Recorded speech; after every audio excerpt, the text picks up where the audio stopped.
السلام علیکم ورحمۃ اللہ وبرکاتہ، اعوذ باللہ من الشیطان الرجیم، بسم اللہ الرحمن الرحیم، رب اشرح لی صدری ویسر لی امری واحلل عقدۃ من لسانی یفقہوا قولی،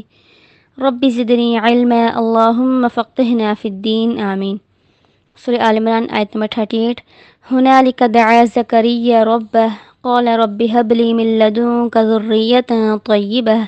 انک سمیع الدعاء۔ اسی وقت زکریا علیہ السلام نے اپنے رب سے دعا کی، اے میرے پروردگار، مجھے اپنے پاس سے پاکیزہ اولاد عطا فرمائیے، بے شک آپ دعا کو سننے والے ہیں۔ اب یہاں پہ جب زکریا علیہ السلام مریم علیہ السلام کے پاس آئے اور ان کے پاس انہوں نے بے موسم پھل دیکھے تو ان کے ایمان کا لیول اور بڑھ گیا، اور انہوں نے وہیں دعا کی اپنے رب سے کہ اللہ تعالیٰ جب آپ مریم علیہ السلام کو بے موسم پھل دے سکتے ہیں تو مجھے بے موسم اولاد دے سکتے ہیں، کیونکہ روایات میں آتا ہے کہ حضرت زکریا علیہ السلام بہت بوڑھے ہو چکے تھے اور ان کے سر کے بال بھی سفید ہو چکے تھے، اور ان کی بیوی بھی بہت بوڑھی اور بانجھ تھی، اور کوئی آثار نہیں تھے کہ ان کی اولاد ہو، لیکن وہ نا امید نہیں ہوئے اور اللہ تعالیٰ سے دعا کی۔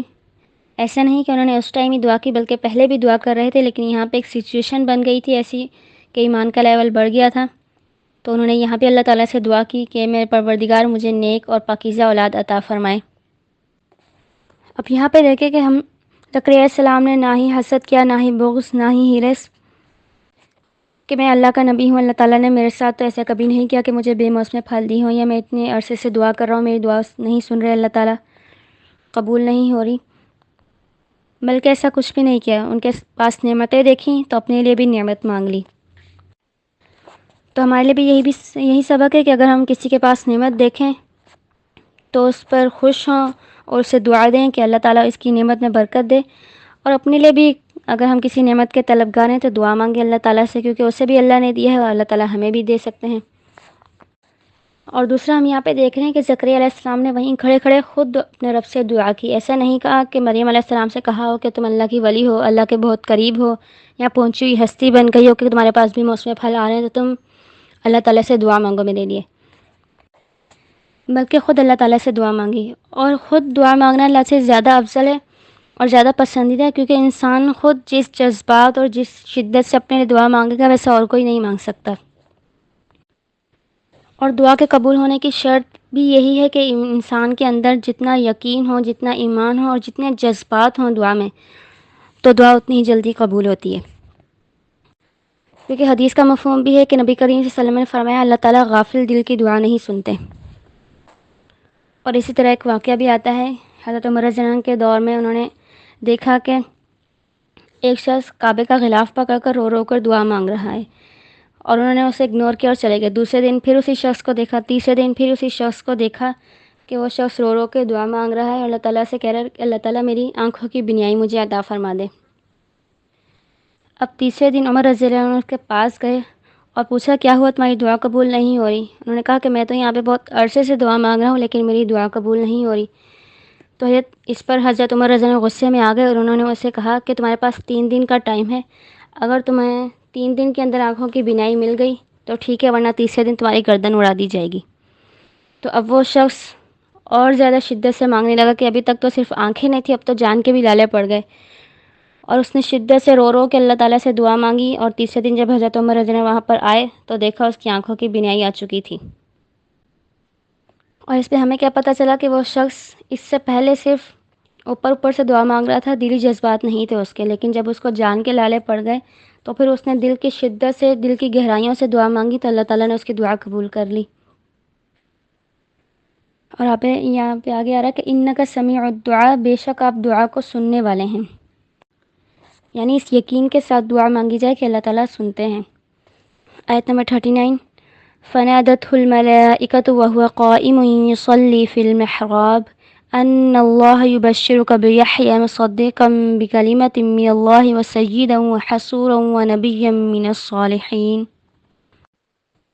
فرشتوں نے انہیں آواز دی جب وہ ہجرے میں کھڑے نماز پڑھ رہے تھے کہ اللہ تمہیں یحییٰ کی یقیناً خوشخبری دیتا ہے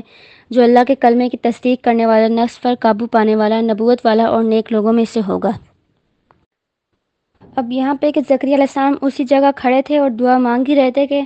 فرشتوں نے آ کر آپ علیہ السلام کو بیٹے کی خوشخبری دی اور ساتھ میں نام بھی بتا دیا کہ اس کا نام اللہ تعالیٰ نے یہ رکھا ہے، یحییٰ۔ اور کیا کیا خوبیاں دی اس میں کہ وہ اللہ کے کلمے کی تصدیق کرنے والا ہوگا، یعنی حضرت عیسیٰ علیہ السلام کی تصدیق کریں گے، نفس پر قابو پانے والا، نبوت والا یعنی کہ نبی ہوں گے اور نیک لوگوں میں سے ہوں گے۔ تو زکریا علیہ السلام نے نیک اور پاکیزہ اولاد کی دعا کی تھی، تو اللہ تعالیٰ نے نیک اور پاکیزہ اولاد دی۔ تو یہاں سے ہمیں پتہ چلتا ہے کہ ماں باپ کی دعاؤں کا اولاد پر بہت اثر ہوتا ہے، صرف سامنے والی اولاد پر ہی نہیں بلکہ اس کی ذریت پر اس کے اثر جاتے ہیں۔ جیسے ہم ابراہیم علیہ السلام کی مثال دیکھ رہے ہیں کہ ابراہیم علیہ السلام نے دعا کی تھی کہ اللہ تعالیٰ میری ذریت میں سے نیک لوگوں کو اٹھانا اور اس میں سے ایک پیغمبر اٹھانا، تو اللہ تعالیٰ نے ان کی دعا قبول کی۔ اس اولاد میں سے تو نہیں لیکن آگے نسل میں سے حضرت محمد صلی اللہ علیہ وسلم آئے۔ اس لیے والدین کو چاہیے کہ اپنی اولاد کے ایمان پر ثابت قدم رہنے، گناہوں سے بچنے اور نیکیوں میں آگے بڑھنے کی اللہ تعالیٰ توفیق دے۔ اور آج تو ان دعاؤں کی اشد ضرورت ہے، کیونکہ آج ہم جس دور میں جی رہے ہیں یہ فتنوں کا دور ہے اور اس میں ایمان کے ڈاکو ہر جگہ موجود ہیں۔ اور آج تو ہمیں نبی اکرم صلی اللہ علیہ وسلم کی وہ حدیث بھی سچ ہوتی نظر آ رہی ہے کہ نبی اکرم صلی اللہ علیہ وسلم نے فرمایا تھا قرب قیامت آدمی جو ہے صبح میں مومن ہوگا اور شام میں کافر ہو جائے گا، یا پھر شام میں مومن ہوگا اور صبح جب اٹھے گا تو کافر ہو چکا ہوگا۔ اور ہم دیکھ لیں کہ ہم اپنے گھر میں ہیں، قرآن پاک سے ہمارا تعلق ہے، تھوڑا بہت ایمان محفوظ لگتا ہے، لیکن جب بازاروں کی طرف نکلیں، دنیا کی رنگینیوں میں کھوئیں تو ایسے لگتا ہے کہ ایمان اس طرح ہاتھ سے نکل رہا ہے جیسے ہاتھ سے ریت پھسل کے نکلتی ہے۔ اللہ تعالیٰ سے دعا ہے کہ اللہ تعالیٰ ہمارے اور ہماری اولادوں کے ایمان کی حفاظت فرمائے، آمین۔ تو حضرت زکریا علیہ السلام کی دعا کے نتیجے میں اللہ تعالیٰ نے حضرت زکریا علیہ السلام کو نیک اور پاکیزہ اولاد دی، اور کیسی پاکیزہ؟ حدیث میں آتا ہے کہ حضرت عبداللہ بن عمرو بن عاص نے فرماتے ہیں کہ نبی اکرم صلی اللہ علیہ وسلم نے فرمایا ساری مخلوق میں سے صرف حضرت یحییٰ علیہ السلام اللہ تعالیٰ سے بے گناہ ملیں گے۔ اور اس طرح ایک اور حدیث مسند احمد کی حضرت ابن عباس رضی اللہ عنہ فرماتے ہیں کہ نبی اکرم صلی اللہ علیہ وسلم نے فرمایا ابن آدم میں سے کوئی ایسا نہیں جس سے کوئی گناہ سرزد نہ ہوا ہو سوائے حضرت یحییٰ علیہ السلام کے۔ اور حضرت یحییٰ علیہ السلام کے بارے میں آتا ہے کہ حضرت یحییٰ علیہ السلام حضرت عیسیٰ علیہ السلام سے بڑے تھے اور ان کے خالہ زاد بھائی تھے۔ آیت نمبر 40 قال رب أنى يكون لي غلام وقد بلغني الكبر وامرأتي عاقر قال كذلك الله يفعل ما يشاء۔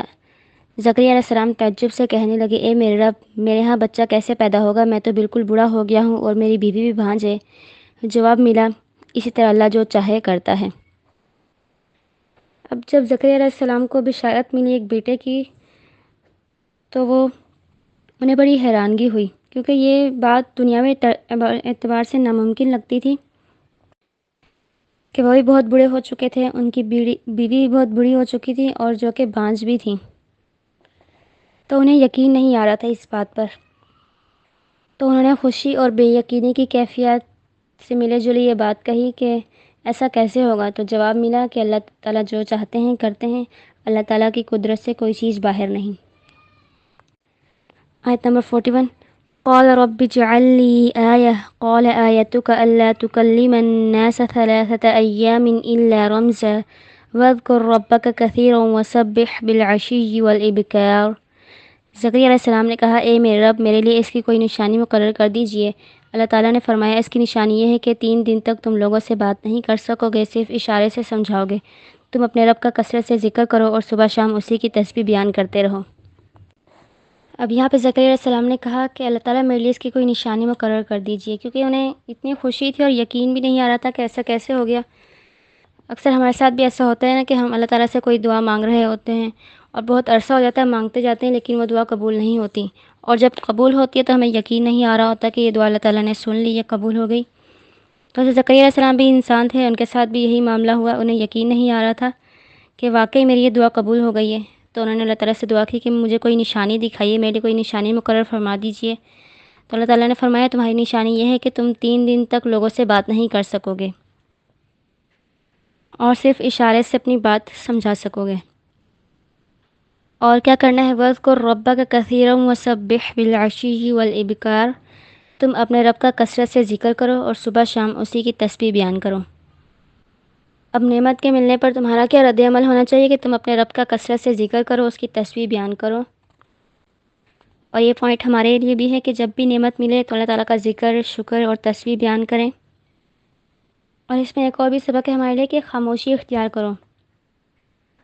کیونکہ اکثر ایسا ہوتا ہے کہ ہمیں ابھی نعمت ملی نہیں ہوتی، صرف اس کے آثار نظر آ رہے ہوتے ہیں اور ہم ہر جگہ شور مچا مچا کر سب کو بتا دیتے ہیں، پھر یا تو نظر لگ جاتی ہے یا کسی کا حسد لگ جاتا ہے اور نعمت ہمارے ہاتھ سے نکل جاتی ہے۔ اور اسی طرح حدیث کا مفہوم بھی ہے کہ ہر نعمت والے سے حسد کیا جاتا ہے۔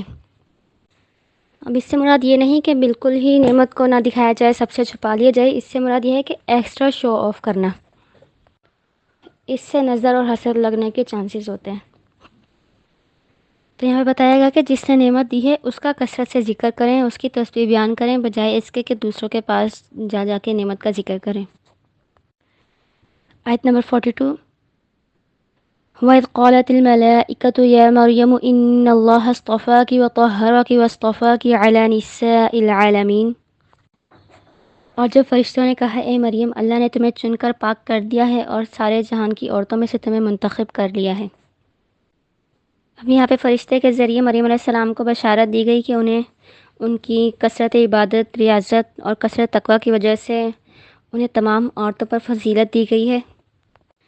اور بخاری کی حدیث ہے کہ رسول اکرم صلی اللہ علیہ وسلم نے فرمایا کہ مردوں میں سے تو بہت سے کامل ایمان والے گزرے ہیں، مگر عورتوں میں سے 3 کامل ایمان والی گزری ہیں: مریم بنت عمران علیہ السلام، آسیہ علیہ السلام زوجہ فرعون، خدیجہ رضی اللہ عنہ اور عائشہ رضی اللہ عنہ۔ اور اسی طرح ایک اور حدیث ہے بخاری اور مسلم کی ہے کہ دنیا کی بہترین عورتیں مریم بنت عمران علیہ السلام اور خدیجہ بنت خویلد رضی اللہ عنہا ہیں۔ وآخر دعوانا ان الحمد للہ رب العالمین۔ جو ہم نے پڑھا اللہ تعالیٰ ہمیں اس پر عمل کرنے کی توفیق دے، آمین یا رب العالمین۔